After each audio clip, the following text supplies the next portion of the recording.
In the fading years of the Tokugawa Shogunate, Japan stands on the precipice of change. The once invincible power of the samurai, the ruling class that upheld the shogunate's laws for over 2 centuries, is crumbling under its own weight. Corruption runs deep in the political elite, while famine and poverty ravage the common people. The samurai, once revered as noble warriors, are now mired in disillusionment. Once the backbone of the country's defense, many now find themselves bitterly divided over their role in Japan's future. Amidst this growing unrest, there are whispers of rebellion, silent factions within the samurai class forming secret alliances. Some believe the shogunate has failed Japan and that a return to imperial rule is the only way to restore honor to the country. Meanwhile, those still loyal to the shogunate are fearful of the changing tides and the foreign threat that looms closer each day. But the divide isn't merely between samurai loyal to the shogunate and those who side with the emperor. There are darker, more dangerous divides within the samurai themselves. A rising star among the samurai, a young and ambitious warrior named Takeda, sees an opportunity in the chaos.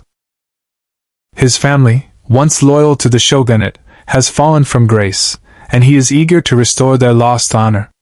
But Takeda's vision isn't entirely about tradition. He dreams of a Japan that is free from both the clutches of Western powers and the feudal system. His vision of a new Japan places him in opposition to the very system he was born into. Unbeknownst to Takeda, there are hidden forces working behind the scenes. Powerful merchants and intellectuals who secretly back the emperor, believing Japan must modernize to survive. This growing movement of reformers has its own hidden agenda. Takeda, caught between loyalty to his past and the pressure to embrace the future, begins to question what it means to be a samurai. He finds himself drawn into a game of high-stakes intrigue, where the line between friend and foe blurs, and the fate of the samurai, and Japan, hangs in the balance. As Takeda navigates this fractured world, he uncovers a shocking secret. The shogunate's leadership, far from being unified, is itself splintered by betrayal and manipulation. The once unshakable bond between the samurai and their rulers is collapsing, and the samurai's ancient code of honor is being twisted to suit new political realities. Takeda must decide where his true loyalties lie, even as he faces the brutal realization that the very honor he's sworn to protect may be an illusion. The crisis within Japan is not just political, it's personal, as the samurai face the painful loss of everything they've held sacred. In 1853, the quiet, isolated shores of Japan are shattered by the arrival of Commodore Perry and his black ships. The spectacle of these massive, steam-powered ships, starkly different from anything Japan has ever known, is a terrifying omen for the shogunate. The once proud nation, which had maintained a strict isolationist policy for over 2 centuries, now faces the undeniable power of the West. The shogunate, unprepared and fearful of war, is forced into a humiliating position: sign an unequal treaty with the United States or risk facing unimaginable destruction. The treaty, known as the Treaty of Kanagawa, opens Japan to foreign trade and cedes control of its ports to foreign powers. In the halls of the shogunate, the decision to agree to the treaty is met with fierce opposition. Many within the ruling class see it as a betrayal of Japan's dignity and sovereignty. Some samurai are enraged by the shogunate's perceived weakness, and a growing sense of betrayal begins to spread like wildfire. The samurai, once protectors of Japan's honor, now find themselves caught between their duty to their shogunate and their loyalty to their nation's ancient traditions. Takeda, still grappling with his own sense of duty, finds himself embroiled in a secret meeting of samurai radicals. In this heated gathering, many propose taking a stand against the foreigners by force. Takeda, however, is torn. His heart lies with his vision of Japan's future, but his conscience is torn by the violence that would ensue. He sees the futility of fighting a technologically superior force like the Americans, but also understands that Japan's self-image as an isolated and self-sufficient nation is slipping away. He wonders if the treaty might be a necessary evil, perhaps a means to secure Japan's future, but doubts plague his every thought. Meanwhile, a foreign diplomat, John Adams, dispatched by the United States, arrives with a hidden agenda of his own. His mission is more than just trade. He seeks to secure a foothold in Japan for further Western influence. While the treaty is celebrated in the West, Japan's people view it as a stain on their honor. The opening of Japan brings immediate tension. The shogunate, once the undisputed ruler of Japan, is now on the brink of collapse. The emperor, who had long been a puppet figure, becomes a beacon of hope for those disillusioned with the shogunate's powerlessness. As news of the treaty spreads, factions within Japan intensify their plotting. Some see the West's arrival as an opportunity to push for reforms and modernization, but others view it as a direct assault on Japan's soul. The samurai, who had long been the ruling class, now face the uncomfortable reality that their world is changing. Their ancient code of honor no longer seems sufficient in the face of the storm that is approaching. Takeda, witnessing these events unfold, realizes that Japan's future may no longer lie with the samurai or the shogunate, but with an entirely new force, a force that may be both Japan's salvation and its downfall. The arrival of the Black Ships marks not just a diplomatic opening, it's the beginning of an era of profound transformation for Japan, and Takeda must decide where he stands in this fragile, shifting world. As the tide of Western influence swells, the very fabric of Japan's centuries-old identity begins to unravel. As the Tokugawa Shogunate crumbles under the weight of foreign pressure and internal dissent, Japan plunges into chaos. The samurai, once proud defenders of the shogunate, are now divided. Some rally behind the shogunate, determined to resist foreign influence and maintain Japan's feudal structure, while others secretly align with the imperial court, hoping to restore the emperor's power and forge a new path for Japan. Amid this volatile mix of political turmoil and war, the Boshin War erupts, a bloody and brutal conflict that will determine the future of Japan. Takeda, now a seasoned warrior caught in the chaos, watches with a growing sense of unease as the country is torn apart by civil war. He has aligned himself with a faction of samurai who believe that Japan must return to imperial rule, yet his vision remains more radical than those around him. Takeda's loyalty to the emperor is not born out of traditional feudal reverence, but rather out of his desire to create a Japan that embraces both modernization and honor. He believes the old ways must be destroyed to make room for something new, something that blends Japan's ancient warrior spirit with the power of the modern world. Unbeknownst to Takeda, his movements are being closely watched.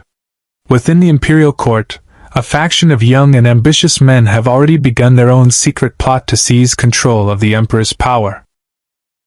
These men, fueled by their belief in the divine right of the emperor, see the rebellion as an opportunity to rid Japan of the old order and push the nation toward complete modernization. But there is one key player who remains hidden in the shadows, the shogunate's most trusted military commander, General Ishida, who has secretly pledged to restore the shogunate's power. Ishida, once a loyal samurai, now commands a private army of his own, plotting to betray both sides in a bid for power. As the war intensifies, the betrayal within the ranks deepens. Takeda, leading his loyal samurai in a key battle against the shogunate's forces, is confronted by a shocking twist. His childhood friend, Kaido, is revealed to be an undercover agent working for Ishida. Kaido, once a comrade in arms, is now determined to bring Takeda down. The two old friends face each other on the battlefield, their swords drawn, and Takeda is forced to confront not only the violence of the war but the personal cost of betrayal. The Boshin War becomes a theater for the most brutal and shocking betrayals. Samurai who once fought for honor now fight for survival, and even the emperor's court is riddled with secrets and schemes. Amidst this bloodshed, Takeda uncovers that his vision of Japan, of a united, modernized empire, is not shared by everyone. Some factions within the imperial court are just as conservative as those in the shogunate, and they are not willing to sacrifice their power or traditions for a new world order. As the war rages on, the tides of battle shift, and Takeda's faction gains ground, but the cost is high. The land is scarred, the samurai's honor tarnished by the senseless violence. In the aftermath of a critical victory, Takeda receives a letter that will change everything. It is from his own father, a high-ranking official in the shogunate, who reveals a shocking truth: the imperial restoration is not a cause for the common good, but a ploy orchestrated by a group of elites who have no intention of sharing their newfound power with the people. Takeda must now decide: does he continue to fight for the emperor, or does he expose the betrayal at the heart of the imperial court? As the final battle looms on the horizon, Takeda realizes that the struggle for Japan's future is not just about defeating the shogunate or the emperor's enemies. It's a fight for control of the soul of Japan, a battle that will determine whether Japan will embrace its ancient honor or burn its traditions to make way for something entirely new. But the deeper Takeda delves into the political intrigue, the more he begins to understand that no one, either samurai nor emperor, will be able to escape the brutal truth that lies at the heart of this conflict. The fall of the Tokugawa Shogunate marks the beginning of a new chapter in Japan's history, the so-called Meiji Restoration. On the surface, it seems like the restoration of power to the emperor, a return to Japan's ancient glory. But the reality is far more complicated, and the emperor's newfound authority is merely symbolic. Behind the scenes, a group of powerful oligarchs, including politicians, former samurai, and industrial magnates, manipulate the levers of power, ensuring that they, not the emperor, control Japan's future. Takeda, still reeling from the shock of the Civil War and the revelations about the emperor's true role, finds himself caught in a political web he never anticipated. The restoration is not the pure, righteous cause he once believed it to be. As Japan begins to rebuild itself under the guise of imperial rule, Takeda realizes that the emperor, far from being the revered divine figurehead, is a pawn in a dangerous game. The oligarchs, led by a shadowy figure known only as the architect, are consolidating power, and Takeda becomes more and more suspicious that the restoration is simply the beginning of a new, more insidious form of control. Takeda is drawn into the intrigue when he is recruited by a small group of reformers who believe that Japan's future can only be secured if the people, rather than the elites, take control of the nation's destiny. These reformers, though well-meaning, are fragmented and lack the power to challenge the oligarchs directly. However, they see in Takeda a potential leader, someone with the honor of the samurai and the vision to lead Japan into a new age. But Takeda is deeply conflicted. While he agrees with their ideals, he knows the reality of overthrowing the oligarchs is far more dangerous than any battle he's fought. As Takeda becomes more involved with the reformers, he uncovers a terrifying secret. The oligarchs are preparing to use Japan's newfound power and military strength to expand their influence across Asia. Their vision of a modern Japan is not one of peace and prosperity for the people, but one of imperialism and conquest. The architect's ultimate plan is to turn Japan into an unstoppable military and industrial juggernaut, and the emperor's image will be used as a facade to justify this new empire to the world. Takeda's world is shaken once again as he realizes that his own vision of a transformed Japan is at odds with the very people he is trying to protect. The emperor, despite his symbolic role, holds the power to unite the people, but only if he can break free from the clutches of the oligarchs who use him as a puppet. Takeda begins to question everything he once believed about loyalty, honor, and duty. He discovers that in this new world, loyalty to the emperor may not mean loyalty to Japan, and that the future of the nation may rest on a radical, dangerous choice. The emperor, under heavy pressure from the oligarchs, is forced to publicly support the changes taking place, but his private doubts grow as he learns of the true intentions behind the restoration. A faction within the emperor's court, led by a trusted advisor, begins to question whether the emperor should act independently of the oligarchs, seizing back control over the government and its direction. Meanwhile, the streets of Tokyo are alive with unrest. Protesters and revolutionaries, fueled by the belief that the restoration will bring prosperity and freedom, clash with soldiers loyal to the oligarchs. The government begins to impose strict laws and surveillance, cracking down on any dissent. Takeda, witnessing the rise of militarization and oppression in the name of progress, begins to see the terrifying consequences of Japan's rapid modernization. As Takeda's doubts grow, he receives an unexpected message from his father, an influential figure in the shogunate who has now been cast aside by the new regime. His father reveals that the oligarchs are planning to use the emperor's symbolic power to push Japan into war with neighboring China. In a final act of defiance, Takeda's father urges his son to confront the oligarchs and expose their plans before it's too late. The emperor's image as a divine ruler may be the very thing that leads Japan down a path of war and destruction. Takeda faces a choice: to continue serving the emperor in the hope of redeeming Japan, or to expose the dark forces at work behind the scenes, risking everything to free the country from the oligarchs' control. In the end, the Meiji Restoration will not be remembered as a rebirth, but as the beginning of a new, more dangerous form of tyranny that could plunge Japan, and all of Asia, into a new era of bloodshed.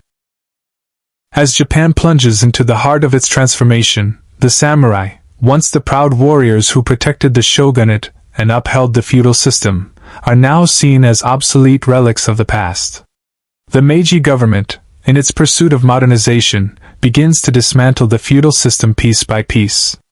The samurai, their role in society dissolved, are left with little purpose. Many are reduced to impoverished, dishonored men who now face the brutal reality of a rapidly changing world. For Takeda, this moment of upheaval strikes deep at the core of his identity. He has fought for a vision of Japan that blends the samurai's honor with the future he hopes to build, but the government's sweeping reforms make it clear that this vision will never come to pass in the way he imagined. The emperor, who had once been the symbol of hope and renewal, is now entangled in a system that threatens the very soul of the nation. Despite the promises of a brighter, more egalitarian future, the samurai's dignity is crushed by the very hands of those they once served. Takeda is approached by a secretive faction, disillusioned samurai who refuse to accept the end of their legacy. Among them is Kaito, the former friend and betrayer from the Boshin War. Kaito now leads a group of disillusioned warriors who are determined to stage one final stand, to rise up against the forces that have stripped Japan of its honor. Takeda, torn between his loyalty to the emperor and the call of his samurai brothers, finds himself reluctantly drawn into their plot. But there is a twist. Kaito's motives are not as pure as they seem. He secretly plans to use the rebellion as a means to seize power for himself, believing that Japan's future lies not in modernization, but in returning to its feudal roots, an era of strict hierarchy and unquestionable loyalty to the samurai class. His vision is rooted in nostalgia, a belief that Japan must return to its ancient ways, even if it means plunging the nation into civil war once again. Takeda, however, is not so easily deceived. He sees the flaw in Kaito's thinking. Returning to the old ways will not restore Japan, it will destroy it. Takeda's involvement in the rebellion grows more complicated as he uncovers Kaito's secret ambitions. Kaito intends to assassinate key leaders in the Meiji government to create chaos, positioning himself as the leader of a restored samurai regime. As Takeda's doubts about Kaito's plan grow, he realizes that the rebellion might only perpetuate the cycle of violence and destruction that Japan has already endured. Takeda's true loyalty is tested as he grapples with the realization that the samurai, in their refusal to adapt, have become part of the problem. The rebellion's first strike, a surprise attack on a key military installation, sets the stage for the samurai's final stand. But the Meiji government is well prepared. The newly modernized army, backed by the power of industrialized weapons and a growing sense of national unity, moves swiftly to crush the insurgents. In the chaos of the battle, Takeda faces his old friend Kaito on the battlefield once again. Their swords clash, the very symbols of their different visions for Japan. Kaito's nostalgia for the past and Takeda's hope for the future. In a heartbreaking moment, Takeda is forced to strike down Kaito, not out of malice, but out of a painful understanding that Japan can no longer cling to the past. The samurai, as they once were, are gone forever, and their idealized world of honor, loyalty, and feudal power can never be restored. As Takeda looks over the wreckage of the battle, the once proud samurai now scattered in defeat, he realizes that Japan has reached a point of no return. The samurai's last stand marks the end of an era, but it is not a final victory. It is a painful admission that the future of Japan will not be shaped by the past, but by the new forces that are rising in the ashes of the old order. Takeda, with the weight of his decisions on his shoulders, understands that the price of modernity is steep, and that the sacrifice of his old comrades is a necessary part of Japan's painful but inevitable evolution. As the remnants of the samurai are scattered and the country moves forward, Takeda is left to wonder, can honor and tradition truly coexist with a modern, industrialized Japan, or is the cost of progress too high to bear? In the aftermath, Takeda begins to understand the true cost of transformation, not just for Japan, but for those who believed in the purity of the samurai's way. The winds of change blow fiercely across Japan as the Meiji government accelerates its transformation into an industrial powerhouse. The once silent countryside, home to rice paddies and traditional villages, is now humming with the sound of factories, railways, and new industries. The government's ambitious plans to modernize every aspect of society, from its economy to its military, are put into motion at a breakneck pace. Yet with this rapid industrialization comes deep internal conflict, as the clash between Japan's rich history and the pressure to join the ranks of the world's great powers intensifies. For Takeda, the transformation is both exhilarating and unsettling. Japan is evolving, but the speed of that evolution threatens to strip away everything he once held dear. The samurai, for all their pride and power, had never known the kind of force that industrialization could bring. The factories that now line the riversides represent the future, but they also symbolize the death of the traditional ways.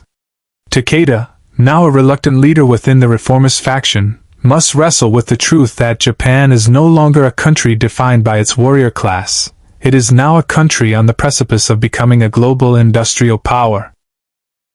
A key figure in the Industrial Revolution is Nakamura, a brilliant and ambitious businessman who has risen from humble beginnings to become one of the leading magnates of Japan's new zaibatsu, massive conglomerates that control the economy. Nakamura's success is built on ruthless innovation and the acquisition of vast fortunes. He holds the vision of a Japan that can rival the Western powers, believing that only through industrialization can Japan secure its place in the world. Takeda, now reluctantly working with Nakamura, begins to see both the potential and the danger of this new era. But there is a dark side to Nakamura's vision. As Japan's factories churn out goods at an unprecedented rate, the working class, the very people who fueled Japan's industrial revolution, are subjected to grueling conditions. Child labor, long hours, and unsafe workplaces are the brutal realities faced by millions of workers. Nakamura's vision of a modern Japan comes at the expense of its people's humanity. Takeda, still carrying the mantle of samurai honor, is tormented by the price of progress. He sees the growing gap between the wealthy elites and the impoverished workers and begins to understand that industrialization, though necessary, is also a tool of exploitation. Nakamura's ambitions are not only financial but political. He and other members of the zaibatsu are quietly maneuvering to extend their influence over the government itself, pushing for policies that favor their growing empire. Behind the shiny new factories and railways lies a dangerous game of power, where the nation's future is being shaped by a small group of wealthy individuals, people who have no loyalty to Japan's traditions, but only to their own ambitions. Takeda uncovers this secretive cabal's involvement in shaping the country's political landscape, and he is forced to decide whether to expose them or to continue in his role as a mere pawn in their game. As tensions rise within the government and among the people, Takeda begins to lose faith in the Meiji Restoration's ideals. He feels as though Japan is losing its soul, being consumed by the very forces that are supposed to elevate it. He learns of Nakamura's secret dealings with foreign powers, using Japan's newfound industrial power as leverage to secure economic deals that will further enrich the zaibatsu, but at the cost of Japan's sovereignty. Takeda is horrified by the realization that Japan's independence may be compromised in the name of progress. In the midst of this chaos, a new threat emerges.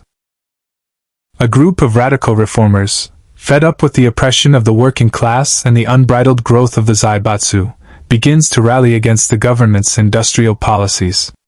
These radical reformers, some of whom are former samurai like Takeda, call for a return to a Japan that balances modernization with social justice, a Japan where the samurai ideals of honor, loyalty, and sacrifice are merged with the needs of the people. Takeda is torn. His vision of a modern Japan, one that embraces both honor and progress, seems impossible in a world where the industrial elites hold all the power. The race to industrialize Japan becomes a race against time, as the government and the oligarchs push forward, while the people begin to rise up, demanding a fairer share of the nation's newfound wealth. Takeda finds himself caught in the middle, struggling to maintain his ideals of honor while facing the harsh realities of a rapidly changing society. As Japan's industrial revolution continues, Takeda realizes that the country's future may not rest on the samurai's honor or the industrial magnate's greed, but on a new vision, one that transcends both old and new, and offers a future where the needs of the people are placed at the heart of Japan's rise to power. The cost of modernization is steep, and Takeda's choices will determine whether Japan will be able to truly stand as a modern, powerful nation, or whether it will succumb to the same forces of exploitation and division that have plagued so many other empires throughout history. As the clang of industrial machinery drowns out the sound of traditional drums, and the old ways begin to fade into memory, Japan finds itself in the throes of a societal revolution. The government's reforms push for more than just economic transformation. They aim to reshape the very fabric of Japanese society. The samurai class has been abolished, the feudal system is officially dismantled, and with it, the social hierarchy that had held Japan together for centuries. What remains is a fractured society, unsure of its identity, where new ideas are both embraced and rejected with equal fervor. At the heart of this transformation is the education system. The Meiji government believes that modernizing the nation begins with educating the people, young and old alike. The new schools are filled with Western ideas, from the sciences to democracy. Textbooks preach equality and individualism, and children are taught to admire the heroes of the West. Traditional arts and philosophies are sidelined, replaced by the pursuit of knowledge that will enable Japan to compete on the world stage. But as new thoughts begin to take root, old customs cling to life in hidden corners of the nation. Parents, many of whom still cherish the values of their samurai ancestors, resist the changes, fearing that Japan's soul is being lost in the rush to modernize. Takeda, now a leader of the reformist movement, watches as the country he once knew is swept away by this tide of change. He had once hoped that Japan could strike a balance between honoring its traditions and embracing progress, but the forces at play seem beyond his control. The youth, inspired by the emperor's call for a new nation, grow increasingly restless. Many young people, disillusioned with the old ways, turn their backs on the samurai code, even going so far as to reject the very concept of honor. They see the samurai as symbols of a failed, outdated system. Takeda's greatest fear begins to unfold. Japan is losing its identity. The children of the New Age are embracing Western culture, and in doing so, they seem to be shedding their native culture. The pressure to assimilate into the modern world grows, and with it, a rising wave of cultural identity crisis. In the streets, Western-style clothes replace the traditional kimono, and Western music fills the air, drowning out the songs of Japan's past. But this revolution is not without its resistance. Amidst this cultural upheaval, a secret underground movement begins to gain momentum, a group of traditionalists who believe that Japan's soul lies not in progress, but in its ancient customs. They seek to bring the samurai way back, not as a military force, but as a spiritual and philosophical pillar to guide Japan through the darkness of industrialization.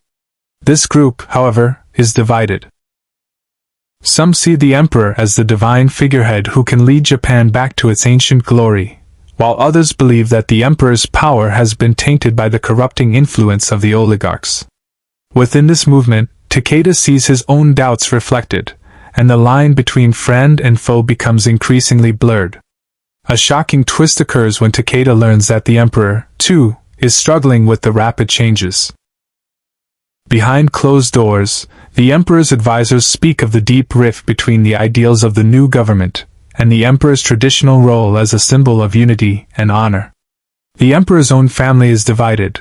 Some members of the court are eager to embrace the new Japan, while others fear that the emperor's true power is being usurped. Takeda realizes that the emperor, far from being the unifying figure the people hoped for, is now trapped in a battle for his own soul. As the tensions between modernity and tradition grow, Takeda faces a dilemma. Can Japan move forward without losing its soul? He begins to question his own role in the reform movement. Is he helping create a new Japan, or is he just another cog in a machine that is tearing the country apart? His idealized vision of a modernized, honorable Japan seems further and further from reach. In a desperate attempt to find a middle ground, Takeda secretly meets with influential reformers and traditionalists alike, trying to forge a compromise that will allow Japan to embrace the best of both worlds. But his efforts are thwarted when a radical faction within the traditionalist movement, unwilling to accept any compromise, stages an attack on a key government building. The attack is a brutal reminder that not all are willing to accept the new order, and the country teeters on the brink of civil war once again. The revolution that began with hopes for a better future has now become a battle for the very heart of Japan's identity. As Takeda watches the chaos unfold, he realizes that Japan's true revolution may not be about technology or politics. It may be about the internal battle for the soul of the nation. The question now becomes: will Japan find a way to preserve its soul in the rush to modernize? Or will it be swallowed whole by the very forces that promise to make it great? In the streets, the old and new clash with an intensity that threatens to consume everything. Takeda knows that the outcome of this conflict will define Japan's future, and perhaps his own fate as well. As Japan's industrial transformation continues, the once isolated nation now stands on the precipice of global power. The Meiji government, in its drive to modernize, turns its focus to military reform. The army and navy are restructured, modeled after the West's most powerful forces. New military academies spring up, training officers in the latest techniques of war, while state-of-the-art weapons and naval ships are constructed with haste. Japan, which had once been a feudal society unable to defend itself from foreign invasions, now emerges as a formidable military power. But in this race for military supremacy, a dangerous shift begins to take place, one that will forever alter the balance of power in East Asia. Takeda, still struggling with his place in the new Japan, finds himself reluctantly recruited to the new imperial army. The idealistic reformer has now become a soldier in a growing machine, a machine that is being fueled by ambitions he no longer fully understands. The army, under the command of the newly formed Ministry of War, has one goal: to establish Japan as a regional power and eventually a global force. Takeda, with his samurai roots, believes in the honor of the military, but he cannot ignore the darker impulses growing within it. The military is no longer just about protecting the nation, it's about extending Japan's influence, expanding its borders, and conquering new territories. But a schism begins to form within the ranks. Some factions of the military, led by ambitious generals, begin to advocate for aggressive foreign policy. They believe that Japan's newfound strength must be used to assert dominance over neighboring countries, particularly China and Korea. These officers are driven by a vision of Japan as a dominant imperial power in Asia, and they believe that war is not only inevitable, it is necessary to secure Japan's place in the world. They argue that the emperor's divine right to rule extends to the entire region, and their vision for Japan is one of conquest. On the other side, a faction within the military, led by Takeda's old mentor, General Nakamura, advocates for diplomacy. Nakamura, a man who once dreamed of a peaceful and honorable Japan, now faces a moral dilemma. He sees the growing militarism and the whispers of war with a growing sense of dread. He believes that Japan's future lies in maintaining peace with its neighbors, using diplomacy and trade to solidify its position on the world stage. The army, he fears, is being hijacked by men hungry for power and glory at any cost. Takeda, torn between his loyalty to his old mentor and the pressure to conform to the new military establishment, begins to witness the fractures within Japan's armed forces. He is called to a secret meeting with a group of influential military leaders who are quietly plotting a coup not against the emperor, but against the government itself. Their goal is to gain full control of Japan's military and foreign policy, bypassing the civilian government entirely. Takeda realizes that the military, now operating with unchecked power, is on the verge of becoming a state within a state. Its ambitions no longer reflect the will of the emperor or the people, but the ambitions of a dangerous few. As Japan's new military prepares for war with China, Takeda is forced into an impossible position. His training as a samurai has instilled in him a sense of duty and loyalty to his country, but he now understands that the path Japan is on could lead to destruction. The military's hunger for expansion could plunge Japan into a long and costly war. Takeda begins to question whether the new Japan he fought for is worth saving. In a desperate attempt to prevent the inevitable clash, Takeda confronts General Nakamura, urging him to take a stand against the war. But Nakamura, worn down by the political machinations of the government and military, reveals a shocking truth: he, too, has been manipulated by the oligarchs who control Japan's future. The military's power grows exponentially as Japan prepares to assert its influence. In a covert operation, Takeda learns that the emperor's court, while maintaining its symbolic power, has been sidelined entirely by the military junta. The emperor is being used as a figurehead, his image projected across the world as Japan's divine protector, while behind the scenes, the true power lies with those who control the army and navy. As tensions rise with China, the first shots are fired in what will become the First Sino-Japanese War. Takeda, once a warrior fighting for a vision of a peaceful, modern Japan, is now forced to fight in a war that he believes Japan should never have started. The irony is not lost on him. Japan, a nation that was once a victim of imperialism, is now beginning to wield imperial power itself. The military's rise marks a turning point in Japan's story. Takeda's disillusionment with the Meiji government's vision deepens. What was meant to be a rebirth of Japan has now become a dangerous game of power, and Takeda is left wondering if Japan's newfound strength will lead to glory, or to a dangerous future filled with bloodshed and conquest. The army's transformation from a defensive force to an imperial war machine symbolizes the darker side of modernization.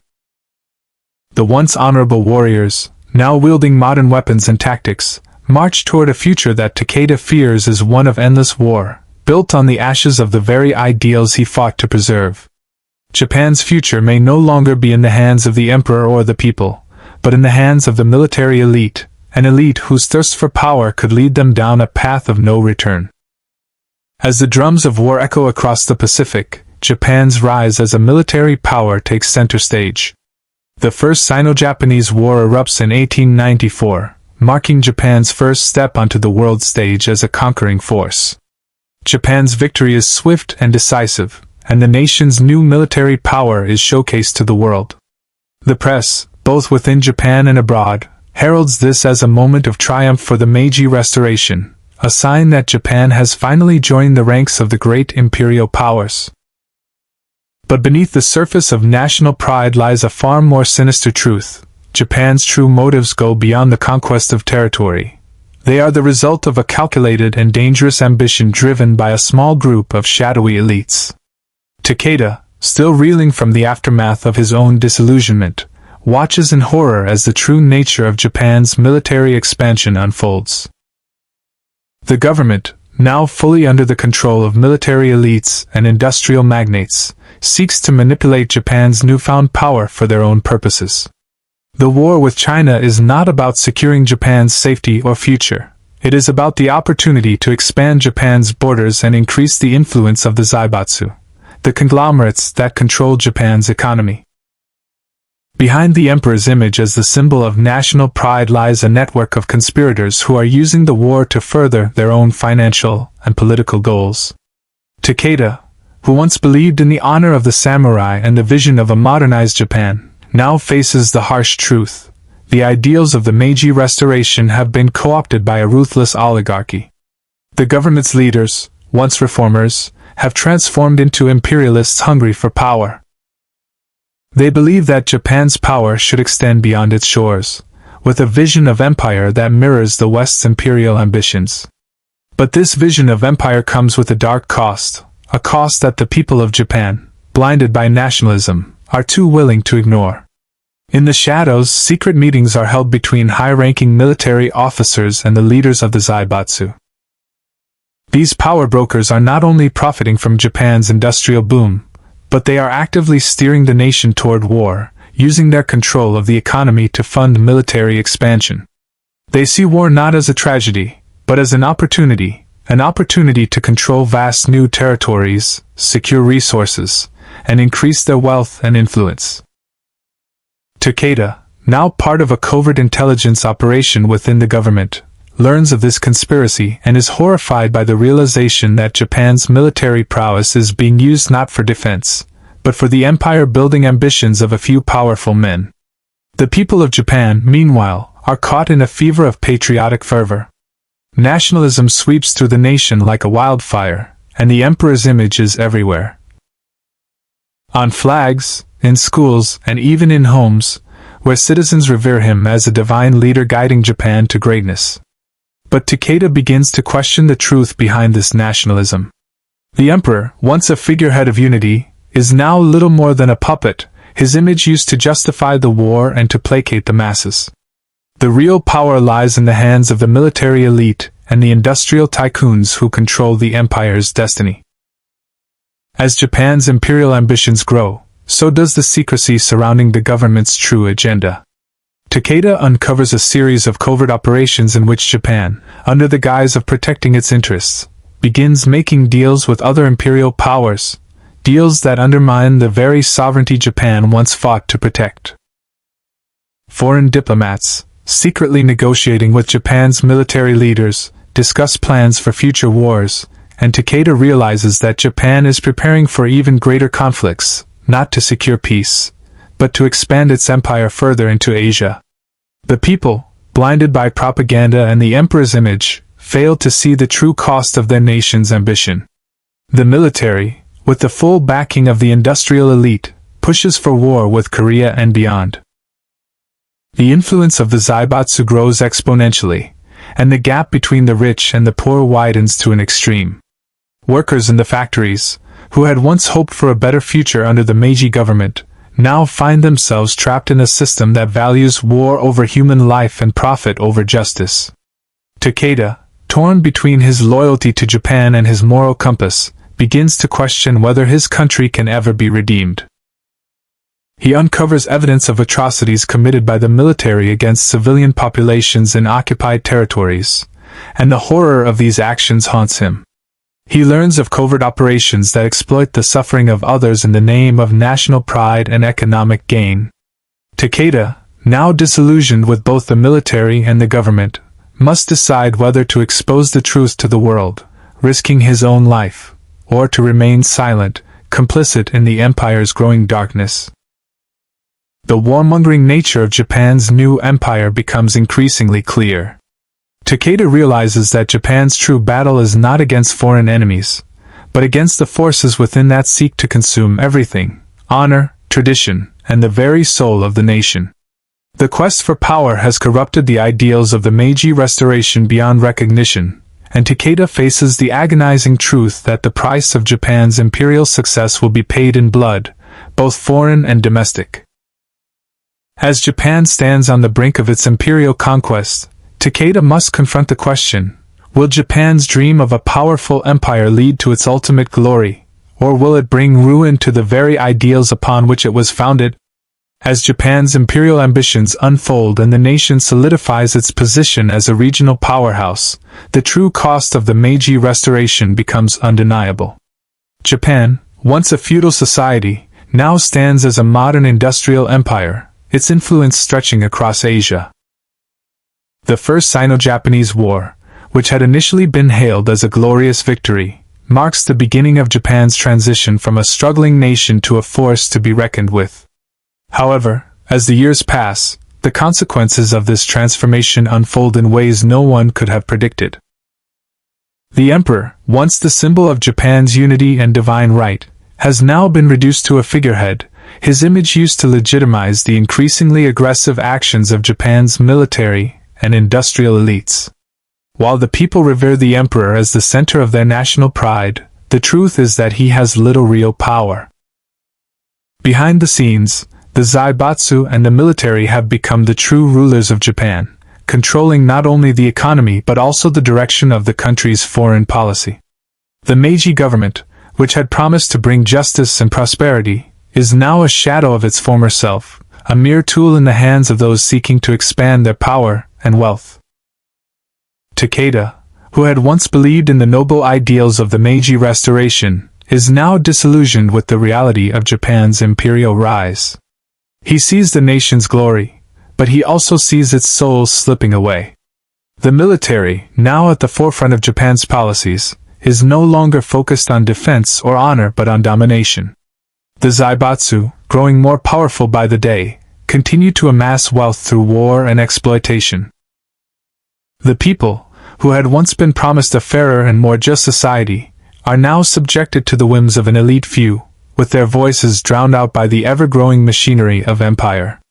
As Takeda grapples with his own role in Japan's transformation, he uncovers the truth behind the growing militarism. The war in Korea, a direct result of the military's ambitions, has left thousands of lives in ruins.